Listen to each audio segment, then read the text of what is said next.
This is Stephen Kotler, and you're listening to Your Superior Self. This is Christina Rasmussen, and this is Your Superior Self.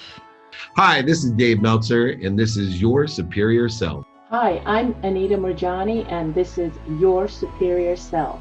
Hi, this is Paul Selig, and this is Your Superior Self. What's up, everybody? I'm Aubrey Marcus, and this is Your Superior Self.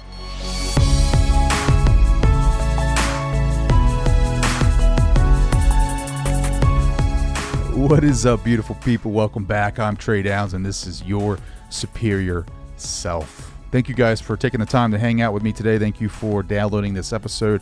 You're going to be thankful that you downloaded this episode because I have an amazing guest joining today. His name is Sergio Magaña, and he's the author of the Real Toltec Prophecies.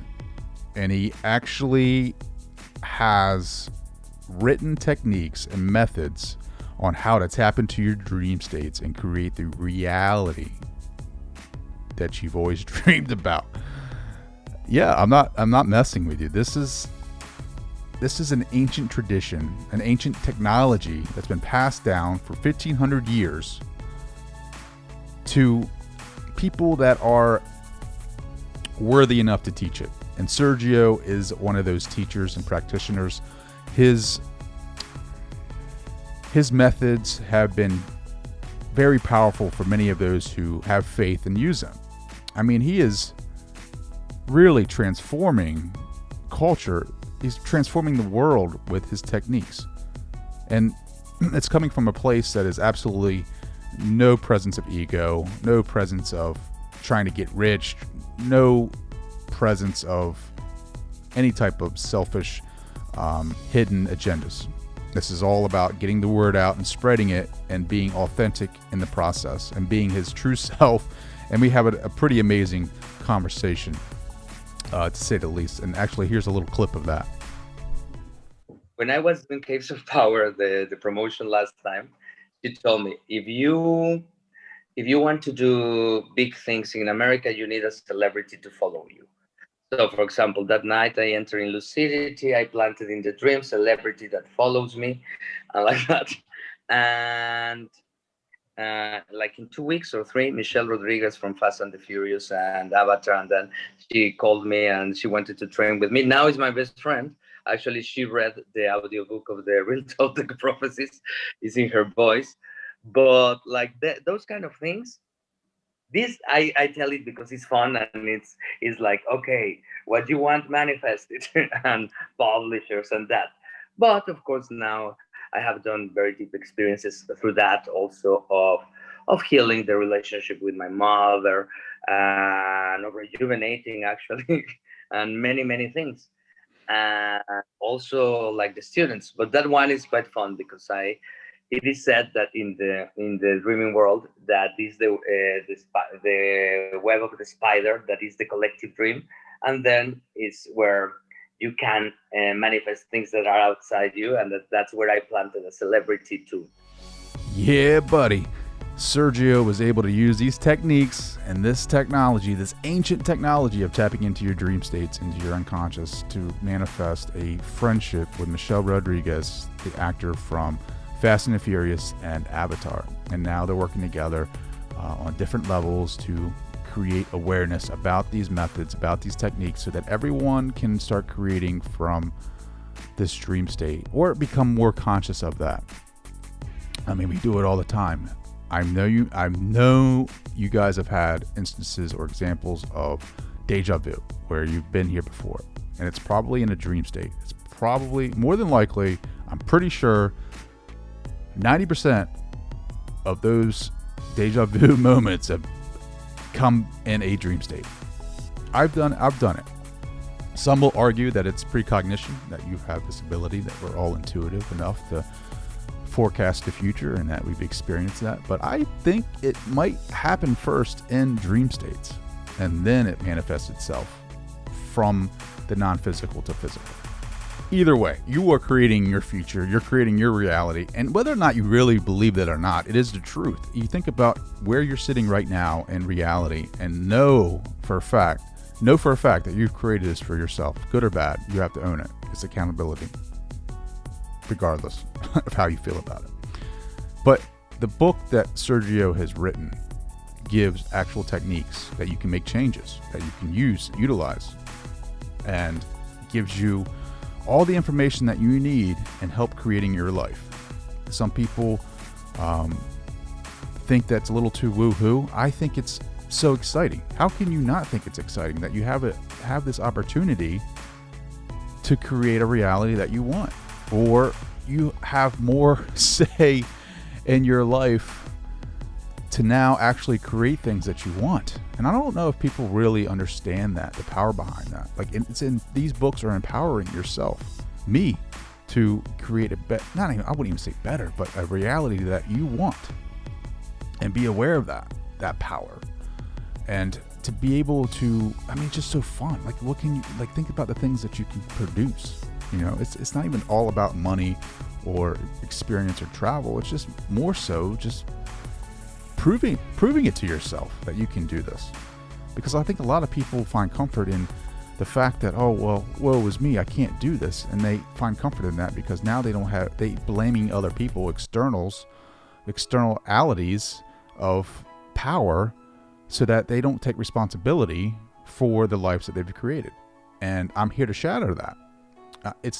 I'm not trying to make you upset. I'm trying to make you realize that you can turn it around for yourself, and you can actually implement practices in your daily lives and your daily sleeps to manifest things in your life that will change it, that will show you proof that you have more say in your life than what you actually think, that you have more capabilities of producing reality, that we have power inside of us that is hidden, that we have forgotten through growing up and being programmed a certain way to believe certain things that society says, living in this machine of society. And I'm here to throw a wrench in that machine. I'm telling you right now, you're more powerful than what you think. Pick up his book, The Real Toltec Prophecies. Check it out and practice it, and let me know. Whew, man, this is going to be an exciting episode. But before I get into that, I want to mention something that I've been talking about quite a bit this month. It is a part of my sacred activism, a term coined by Andrew Harvey. What breaks your heart? What is it that is out there that is just breaking your heart, and what can you be of service to? Mine is children suffering. And I want to talk about a nonprofit here in Baltimore called the Baltimore Hunger Project that is helping kids eat between Friday and Monday. City kids and county kids that don't get meals 7 days a week. And just to throw a statistic out there, 1 in 7 children in Maryland is considered food insecure, which is defined by the U.S. Department of Agriculture as a lack of consistent access to enough food for an active and healthy life. And if that's one thing that children should always have, is the right to grow up in an active and healthy life. And their mission is to reduce this statistic by making sure that no child in our area goes hungry. I wish we could make this everywhere, but for right now, we're focusing in on Maryland, and we're trying to help out some kids locally. If you have, if you're listening to this and you have an area that needs attention, that has a nonprofit or a program that is doing good works, I want to know about it. Go to traydowns.com, leave me a message.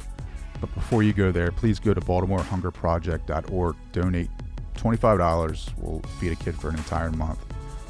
I just made my donation. I am very proud that organizations are out there like this that are doing good work and are trying to help the suffering out there, especially for children, because it breaks my heart when I see it, because I think of my kids. There have been many times when I've traveled home from work in urban areas, and I've seen kids that are my kids' age out at like midnight or 10 o'clock at night or even 1, just wandering, and it breaks my heart. And whatever we can do to limit that, whatever we can do to contribute to positivity, positive energy towards organizations like this that are trying to limit and try to reduce that suffering, I'm all about. So if you guys know of anything out there that is doing work like this, let me know. Good stuff. So let's get back to why we're here, and that is to change our realities. And to help us do that, let me introduce to you the great and the powerful Sergio Magaña.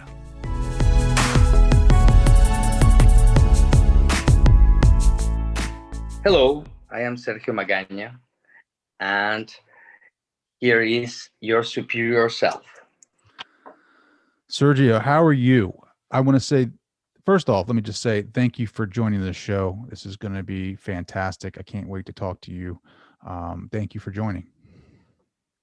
No, thank you for the invitation, and very good, very good.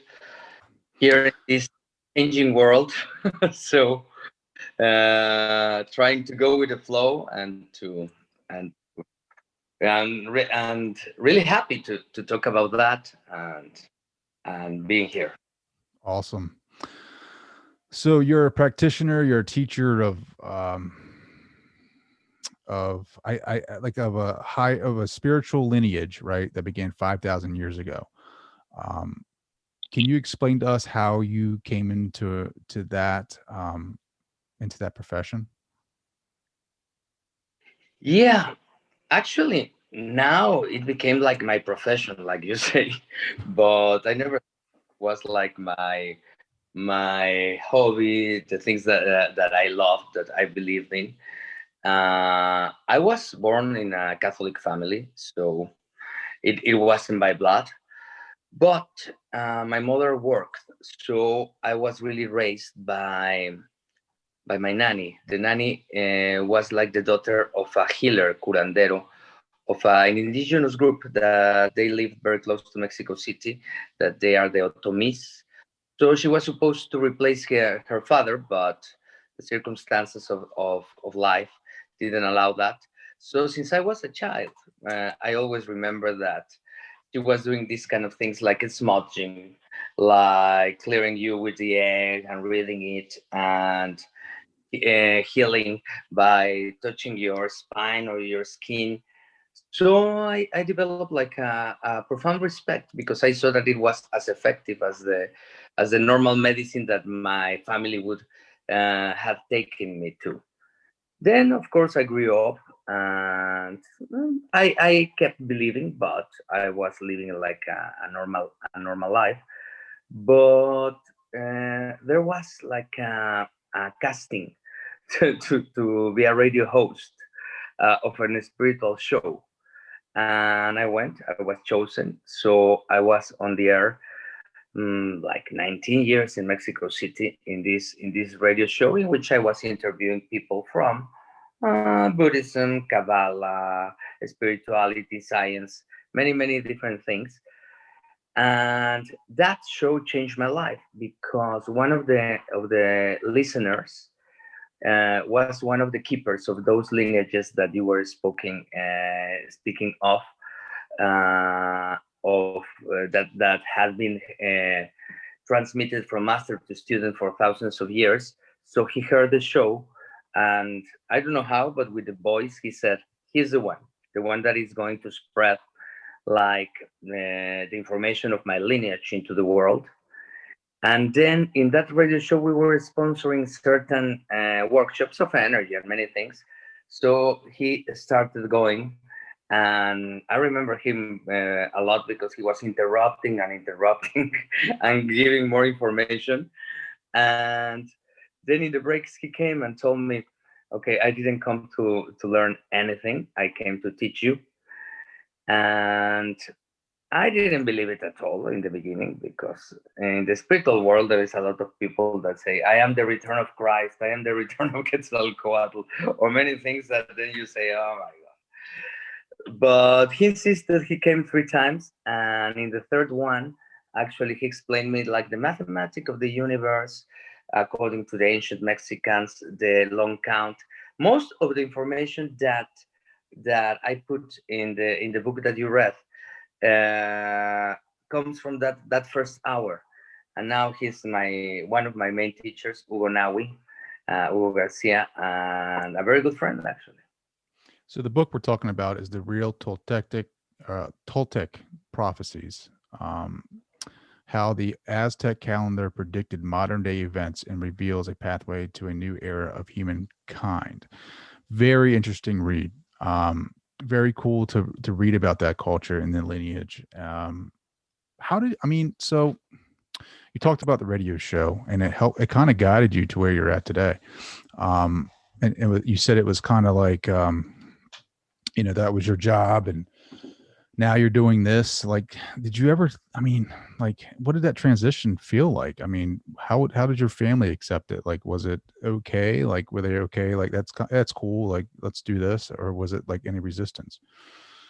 For me, it was very natural because then also Hugo introduced me to other of his friends, Xolotl, that was other keeper of a lineage of dreaming and of the theory of the cosmology of the Toltecs and Aztecs, and it sounded so logic for me. And actually, I transformed myself because I had been like in a spiritual looking for many options, and then I said, I have it in my house in Mexico. My family, of course, they didn't oppose, but they in the beginning I think they thought that it was going to be a certain time, and then I was going to become normal for them. Become normal. Normal. And normal. And it didn't happen. And then when they saw me, because there are like these dance ceremonies that are done like in the main plaza of Mexico City where the major temple of the Aztecs was, that then my mother was a little bit worried, like, okay, we are losing him. And then now they didn't transform. They believe many things, but they respect it, and they are quite cool with that. You also have a book titled Caves of Power, right? Can you explain that you use ancient energy techniques for healing, like and rejuvenation and manifestation? Like, what type of healing techniques and what kind of manifestation? Yeah.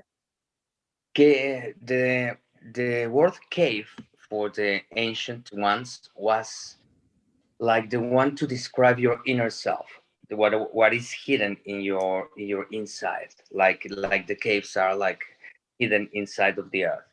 So caves of power are like certain techniques that you may do in order to achieve your power. There are caves of power that you can do in the waking state or in the dreaming state.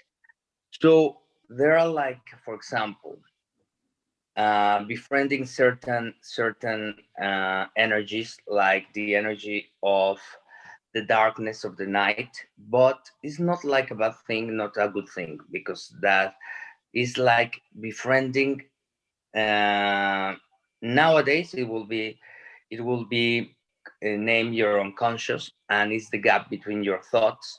It's also the state that you have in delta when you're in deep sleep and when your body repairs, and also your dreams. So actually, many of the healings and the rejuvenation techniques consist in being able to, through different breathings, through mathematics or states of trance, without any substance on that, to take your clients to that state in which their brain waves will be like delta wake, and to make modifications in like I always was telling my clients when I was doing that, like in a dream, you are healing like in a dream, and like that, and knowing also the vocabulary of dreams, how you heal on that, and also healing ancestors,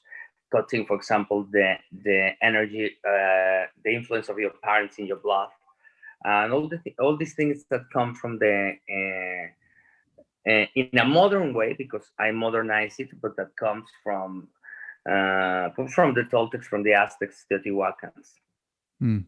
It sounds almost like similar to like hypnosis, like therapy, right? Like, is that similar, or like when you get into different states? I mean, I guess with hypnosis, you get into like, I don't know if you get into delta, but you definitely get in alpha, right? Yeah, because of course, in the ancient tradition, they never called about, they never named brainwaves and that. they described that they were 4 steps in order to fall asleep, actually, and that it would be to go through those 4 steps. That the first one is feeling heavy. That could be similar to hypnosis. The second is stiff. It starts being rigid because you are entering in the famous sleep or dream paralysis, the mechanism that your brain activates so that you don't act your dreams. The third is the dropping the temperature. And the fourth is the change of because the dream paralysis is becoming stronger. So in order, then you change the frequency of your breathing to like a rhythm, like, and then is when you are entering in this state in which your brain waves are like if you were sleeping, but you are kind of awake. So it's very, very actually. And then it's also, it can be reinforced, for example, with movements of the eyes, that you tell your client like to cross the eyes with the closed eyes, but to cross, I like to see the nose. Those and the eye movement takes you to different states, also in your brain waves that are like you were dreaming. And then if you know what to do there, the things happen a lot easier.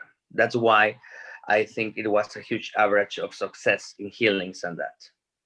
Really? So like crossing your eyes with doing a breathing exercise can get you in those familiar states, like those dreaming states? Mm-hmm. Wow, that's pretty amazing. Like, can you give me an example of a breathing exercise?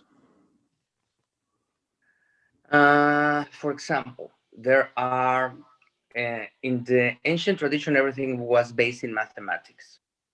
So, for example, and in cosmic cycles, actually, Toltec comes from Toli, the measure of the cosmos. So, for example, if you want to tune with the moon, it may be to breathe in with your nose, counting 7, not saying 7, really counting, and then breathe out with your mouth, counting 7. If you do it 7 times, then you are tuning with the first phase of the moon, because officially the moon goes 7 days. Of course, it's waxing or growing every day, but it stays 7 days in each phase. So it will be 7, 7, and then you can add certain exercises. For example, visualize that your blood became a serpent or something like that. That is the symbol of healing and rejuvenation, and then going to the heart and start to slow your heart more, slow down all the cycles of your body, and you are starting to feel heavy, and you are falling asleep without losing consciousness. 1, and then you keep counting until 9, and you go through all the stages that I described before, and then you really entered like in a state that in the beginning, when I started learning these things, I thought I am awake. But then I said no, until I convinced myself, because I was snoring. I was like totally conscious, and I was hearing everything that was happening in both worlds and seeing images. I said, oh my God, it's truth. What the ancient ones named ensoñación, dreaming while awake. And to those states is where you take people in order to be able to be healed and rejuvenate. Can you give me an example of like a powerful experience with that, right? Like, have you, when you're in those states, have you gotten any feedback or information that has been just transformational in your life? In my life, actually, I create from those states almost all my life, because for me, the dreaming lessons were, first, I was very young when Hugo found me, and it sounded cool for me because it was a way to manifest your reality through your dreams. Then I knew that it was to heal your unconsciousness and to die consciously. But in the beginning, it was to manifest. And I was kind of fascinated. I can tell you like many things. For example, Beth, Mhm. my PR. Yeah. When I was in Caves of Power, the promotion last time, she told me, if you want to do big things in America, you need a celebrity to follow you. So, for example, that night I enter in lucidity, I planted in the dream celebrity that follows me, like that. And like in 2 weeks or three, Michelle Rodriguez from Fast and the Furious and Avatar, and then she called me and she wanted to train with me. Now is my best friend. Actually, she read the audiobook of the Real Toltec Prophecies. It's in her voice. But like those kind of things, this I tell it because it's fun and it's like, okay, what you want, manifest it and publishers and that. But of course, now I have done very deep experiences through that also of healing the relationship with my mother and of rejuvenating actually and many things. And also like the students, but that one is quite fun because it is said that in the dreaming world that is the web of the spider, that is the collective dream, and then is where you can manifest things that are outside you, and that's where I planted a celebrity to not to follow me but to be interested in these things, and now we are very good friends and we're doing many projects together. Wow, you need to teach me how to get to that spider web so I can plant some desires that I have, and maybe I can get a celebrity to follow me too. That's pretty amazing though. I mean, it is like, But I mean, to be able to create your reality, like I've been struggling with that, right? Like I know that we've created a reality in this incarnation, right? And to be able to change the game a little bit, to awaken to that inner power, to awaken to the power that's inside of us. But to do something like that and see it like reinforces that idea that we are truly remarkable beings, right? Like, I mean, just to see it, just to have that happen to you, and I'm sure you have a million different examples of that, but like each time it happens, it's got to feel like, wow, like this is like nothing else I can ever imagine. yeah, I'm totally convinced, and I wasn't when he found me in the radio. Uh, then he told me that your dreams created your reality, and actually uh, um he told me that one of the Teotihuacan's phrases was, "The one that doesn't work or remember his dreams is like a living dead, because has no control of his waking state." And that is an anonymous phrase from Teotihuacan from thousands years ago. That time I replied, but also what you think, what you feel, what you speak are really important. What you eat are really important for creating that. And he told me, but that depends of what you dream. In that day, I said, maybe yes, maybe not. uh, but I decided like to try, because the first techniques were like to make like the inception of certain archetypes before you fall asleep, in order to say, I plant the crocodile in order to get abundance, or I plant the hummingbird in order to get the, not that easy, but with certain breathings and that, but it's the idea, in order to get that and that. And like it began working at the start, I said, yes, it's truth. Now I'm totally convinced. That's why I say to almost all the people, don't work in the waking state. It costs a lot. It's like trying to edit a film in the cinema. Go to your dreams or go before. That is where the shooting is happening, and that, and for even then, I remember that he told me that's why in all the languages of the world you can see the girl of my dreams, the house of my dreams, the whatever of my dreams. That means that you dreamt it first. It's hidden in the language. And I have seen now a lot of people that then I will meet in my dreams, and now I just can say like the girl of my dreams, the man of my dreams, my worst nightmare, because you know from the dream what is going what is going to develop when you see them, and probably you haven't met them. It's amazing. It's amazing. Yeah, no, I mean, yeah, I mean, I've definitely been able to manifest a couple of things just trying out with meditation. But when you're doing that, when you're trying when you're trying to manifest those things, do you have to like see yourself doing the thing that you want to happen, or do you just kind of plant that seed of, hey, just can you just be like, all right, I want this to happen, or do you have to like see it? Do you have to feel it? Do you have to be there? Do you have to live it out? Like, what does that look like? No, for example, in the there are different techniques. There is a vocabulary of dreaming. So, for example, you know which archetype represents what, and then, for example, the jaguar is the one that heals the underworlds or the unconscious.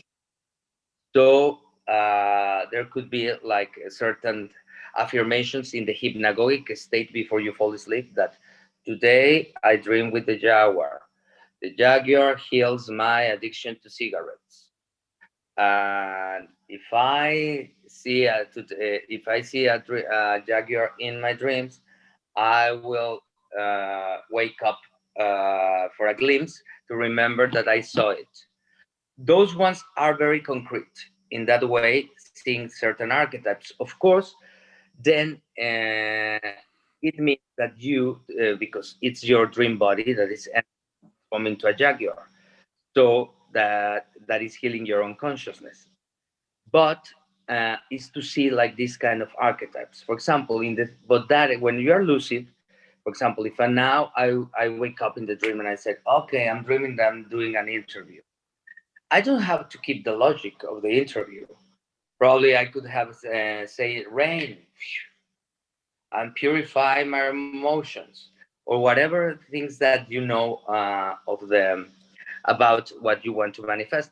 For example, in the case of Michelle, I didn't say who and nothing.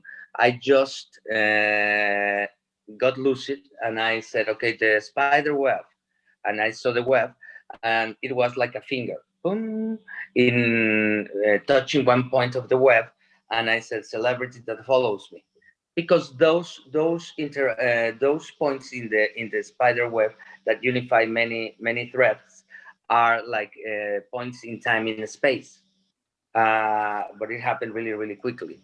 So it's like actually it's like a video game, and actually one of the projects that I'm doing with Michelle is a video game about dreaming, so that people that play will know how to dream also.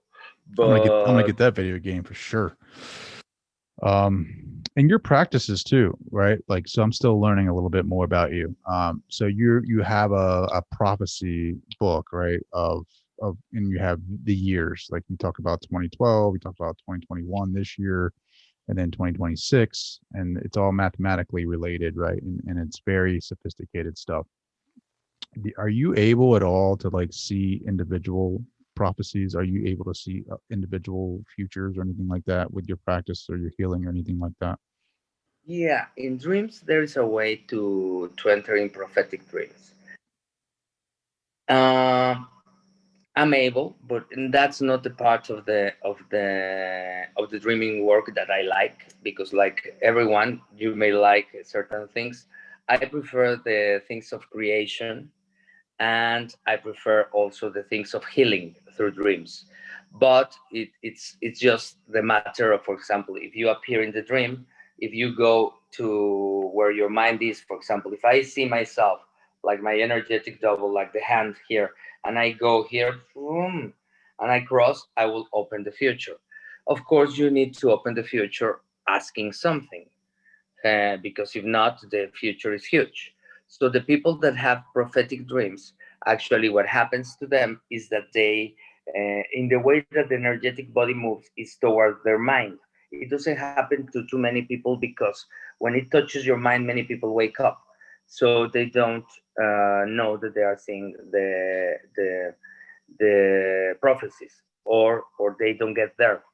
But I prefer to do certain things. I don't like to see how the future comes. I like to create it. that are other techniques in the dreaming world than that. But yes, it's possible. That's awesome. What's like a technique for a guy like me who I don't know the archetypes, right? If I want to be aware of my dream, if I want to have a lucid dream, what's one technique that I can use? Because I heard something like if you can like see your hands in a dream, like that's one step in the going to the lucid dreaming. I've never tried it. I've never been able to do it. Like when I'm dreaming, I feel like I'm dreaming. Like I'm not aware that I can change that dream. You know what I mean? First of all, there are many ways to get there. One of the reality checks that people do is like the hands. That's a very famous one. But for example, that would be if you feel that you're dreaming, to remember to look at your hand, and if you shake it and it changes, you are dreaming. Normally, I don't get to lucid dreaming like that. What I do is what I described you before, like begin breathing and then slowing the heart and feeling heavy, stiff, and like that. And I enter like that, and I know that I'm dreaming, and I start like constructing the dreams from there. That is in the way that I love to do it. Of course, there are others that is like also to document your dreams for a certain period. And then you will see that you have repetitive patterns. For example, it may be your school when you were a child, or your grandmother, dead grandmother, or whatever. No? And then you can begin in the hypnagogy before falling asleep, telling yourself like, today, if I see my dead grandmother, I will know that I'm dreaming. And then you can add, and I will transform myself into an eagle and go to the sun. That means my spiritual flight. So what would you like to do? Or I will, I don't know, I will grow. For example, in the Toltec tradition, that's very interesting.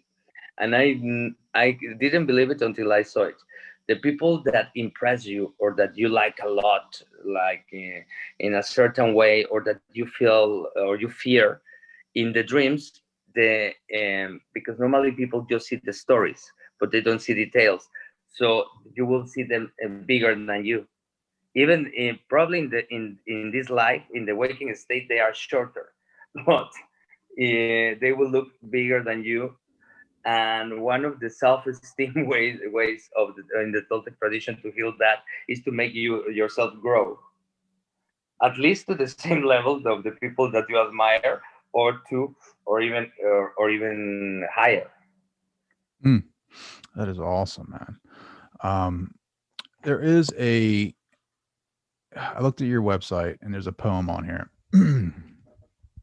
And I'm going to recite it because it's really short, and I really liked it a lot, and I kind of want to get your take on it. So a warrior only lives twice, once for himself, once for his dreams. The years go by and life seems devious until a dream appears. And freedom is its name. Freedom is a stranger who signals the way. Don't think about danger, or the stranger will be gone. This dream is for you, therefore pay the price. Turn this dream into reality. A warrior only lives twice. That is pretty interesting. So can you go into that? Like, can you talk about that? Of course. For example, what people name deja vu, that is, I have lived this. Actually, for us in the ancient tradition, is I have already dreamt it. That's why it is said lives twice, because everything has been lived in the dreaming state and then in the waking state. And to be able to see that, because normally then if we can say normal people just live once, because they just live in the tonal or the conscious mind. If you are a warrior, you live twice in both of them. And being able to do that then represents your freedom. And some people get like afraid of being in the or dangerous even for religion or a sinner to be doing that. But that dream is like your freedom. And of course, like dying is very similar of like to dreaming. then to be able to do that represent your ultimate freedom. That's some powerful stuff right there. Do you believe in reincarnation?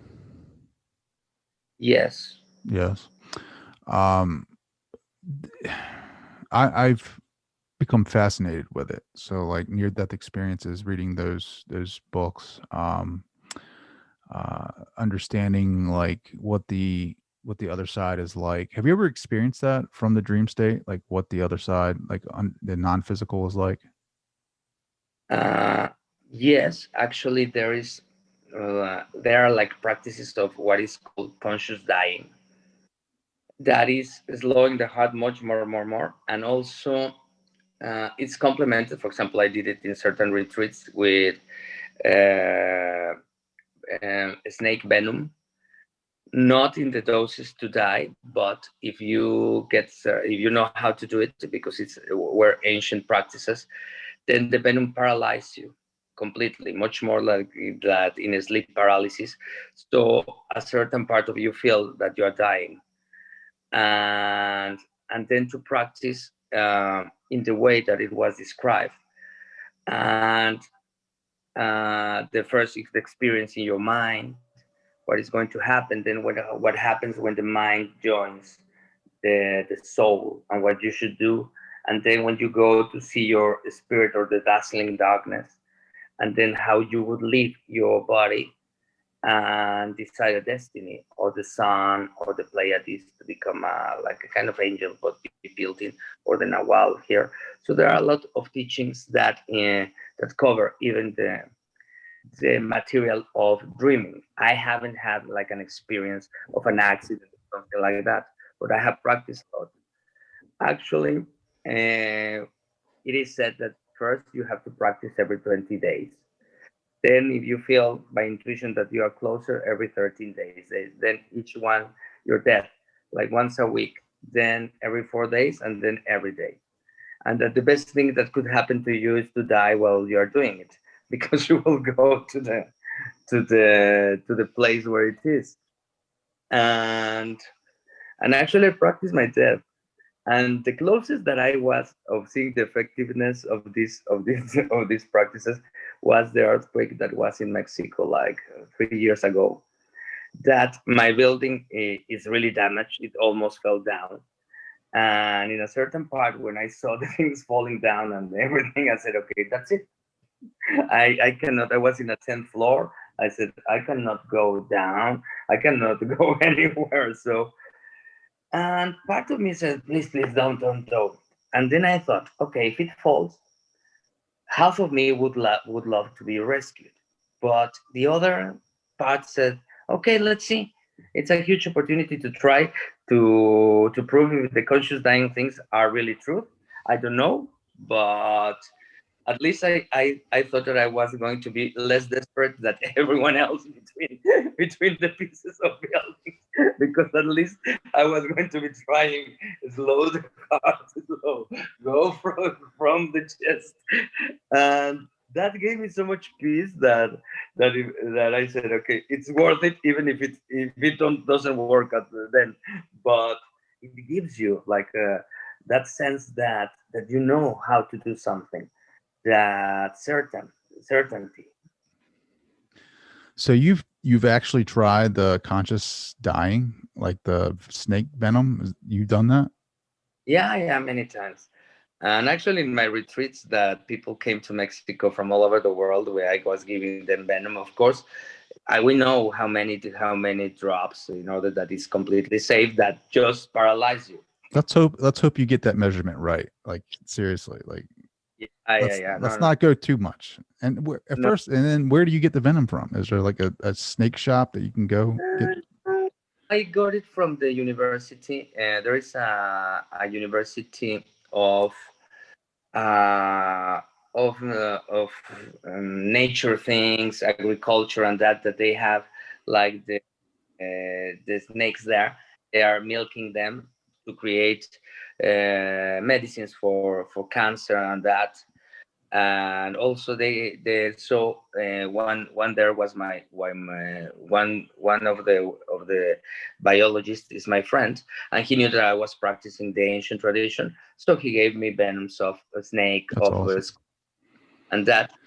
But logic, because people think that they are going to come many times, like to feel ayahuasca or peyote. No, it's just like the paralysis in order. And when you know that you by will took venom, then you one part of your mind activates that maybe I die. So the first thing that you must deal with is your fear of death. Because actually, if you did it and you say, "Oh my God," probably people will think, "Does he know what he's doing? How many drops?" And then when you're feeling that you cannot move, from there, okay, everyone was guided in the meditation and that. And the next day they say, "Put more," because I didn't, because I was More. Oh, no. man. Oh, But it's an interesting thing. But you are not hallucinating and nothing like that. sure. It's just are getting the dream paralysis, but one that you cannot break, because the venom is, even though that you feel and you want to move, it's impossible. Have you ever done ayahuasca or anything like that, as far as like peyote or anything like that? Yes, but only once, very few times. Mushrooms like 3, because like I was in this training of obsidian mirrors and that, so I said it's good. I got certain insight, but I was getting them from my spiritual work, so I didn't think it was necessary in my path, at least. Sure. No, I think so. The one thing that I will say is like I've never done that either. I've never tried anything that has been, plant based or hallucinogens or ayahuasca or psilocybin or anything like that, because I want to get there through natural ways, right? Like I want to reach that realm, or that whatever that is, that consciousness through meditation or just like spirituality. Like I want to experience that for myself, because like I feel like as mankind we're always trying to get shortcuts to things, right? Like we want to experience nirvana, we want to experience, that reality, that love, that oneness so badly that we're creating LSD, we're creating this chemical that is a shortcut to nirvana, but it doesn't last, right? Like it doesn't last. It's like, you're on a roller coaster, you're going up, you hit the top, and now guess what? You're coming right back down. So you experience that, and then it's not like everlasting, right? But it's never going to be everlasting, because we're in this incarnation. And I think the game is like what you're doing, like the dream states, the altered consciousness, and experiencing that stuff, because you can prolong that and you can kind of implement it into your life. It's like finding that freedom from the highs and lows. It's like being right there and just kind of like living your life at a level that is very, it's like my wife put something on my chalkboard. It's like, just be, right? And I think the ego has a lot to play with that. And I think that, the ego entices us to go after things, these ayahuasca trips, these ceremonies, to get to these levels. But I think there's a lot of healing in that. But it's like, as soon as you go and you have these experiences, these ceremonies, you have this healing. And then a week later, you're back at your job and you're like, now you're feeling like crap again, right? Like you can't keep doing the ayahuasca. You can't keep doing that, but you can keep doing the dream states. Like you can keep doing the meditations. And what are your thoughts on that? Yeah, I agree. Like I told you, I did it, and at least it was good for me, because I saw that it was similar. That the things that you saw, for example, in an obsidian mirror or in water or in things were kind of similar, or in dreams, and that to the ones that you saw tripping. But that, like you say, you can reproduce it every day if you want, without any harm, without doing or or spoiling your life or anything. So But at least for me, it was good to see, oh, it's similar. So I am in a good way in what I'm doing. That's awesome. That's awesome. Yeah, I know. I've been experimenting like with meditation and dream states and stuff like as soon as I get up, like 4 o'clock, I'll get up at 4 o'clock coming out of that, sleep state, and try to immediately go into meditation so that I'm in those states of consciousness. And what I experience, it's like I can't but I think that it's very subjective too. I think each person's experience is different because it's that person's experience with God or the universe or consciousness or whatever you want to term it. But I think those states, like you were talking about, like I'm going to definitely try. I'm gonna read your book, and try to do the affirmations and see if that works. But it's like, it's just the journey, man. Like it's just the journey of trying to reach that part of spirituality, and all roads lead to the same thing, right? Eventually, I mean, everyone reaches that oneness, that higher self, I think, if you're awakened to that. Speaking of which, like, where do you want to go, Sergio? Like, what is your goal? What is your dream? Like, you talk about dreams, all that, in your books, you talk about it on your website.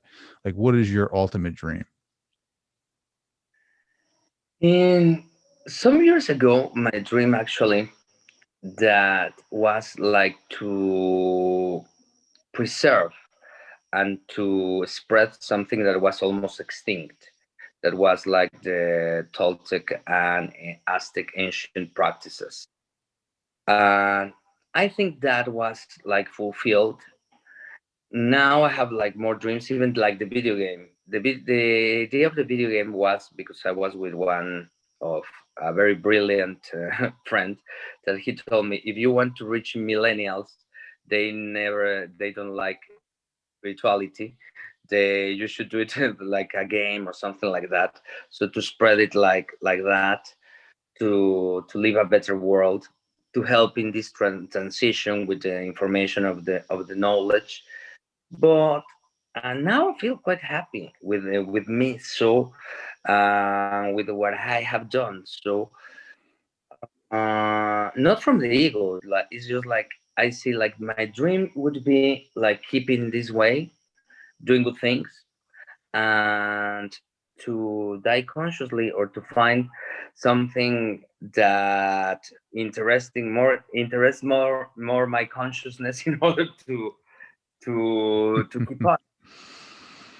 To not freak out in a building when you think it's coming down. That is awesome. No, but I freaked out.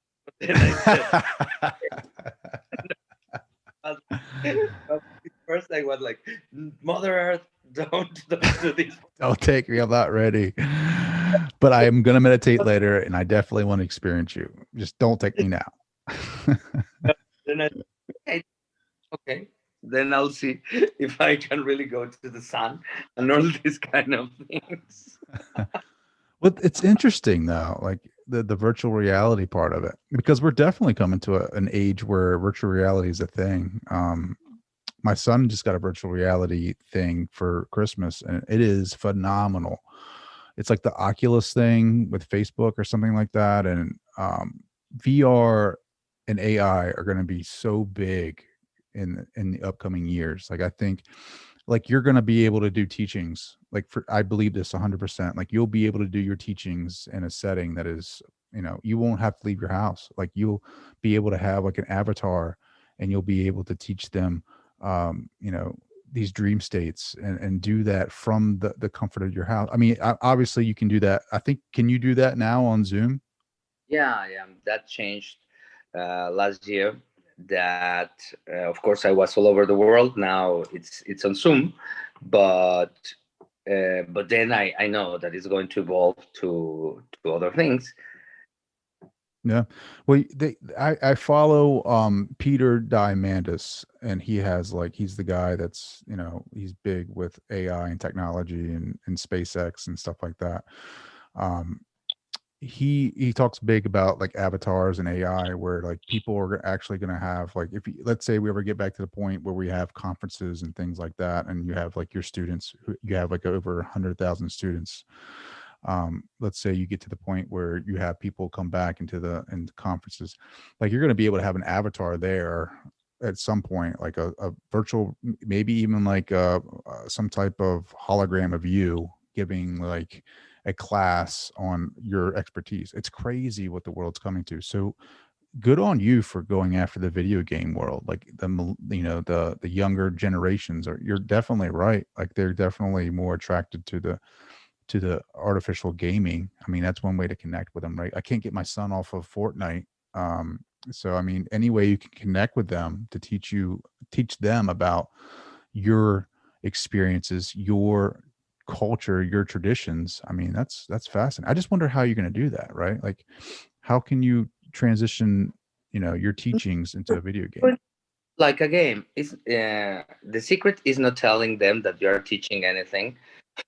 They are playing, but it should be the same archetypes, like to find the jaguar or to the snake of the bite, or you may die, or whatever. All the things that happen really in dreams to.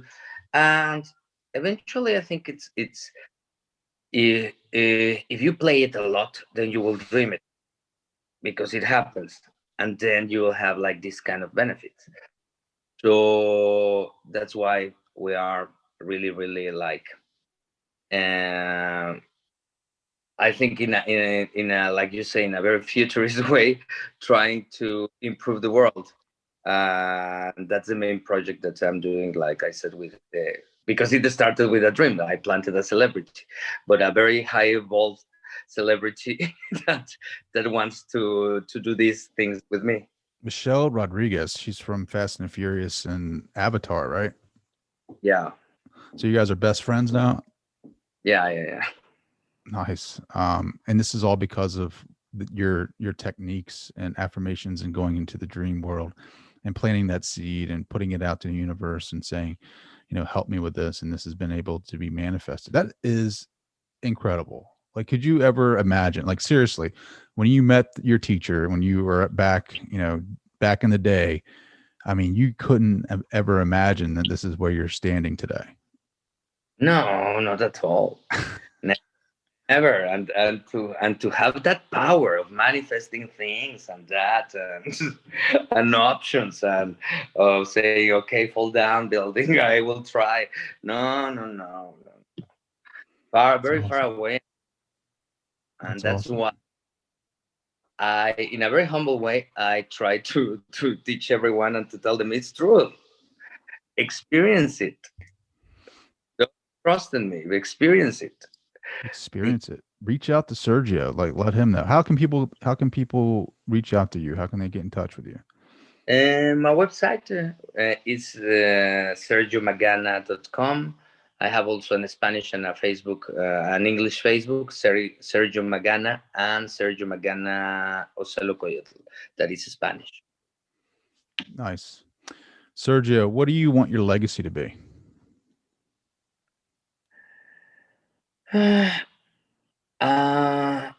But not my legacy. I would like to see a world in which that power of like I said in the book, that religions created of, or science and many things, that everything is outside you, that medicine needs to come from the outside, from a vaccine or for whatever, or from a god or something, goes completely, but at least halfway inside of us, and people living it and having those options. So I would like, and to be one, to know, not recognize, but knowing that I was one of the ones that was pushing the people, try it, do it, and like that will be like, I will be really satisfied. I'm really satisfied with this conversation, Sergio. This has been fun, my friend. Thank you so much for joining the show. I really, really appreciate your time. No, thank you to you, and thank you for spreading the word.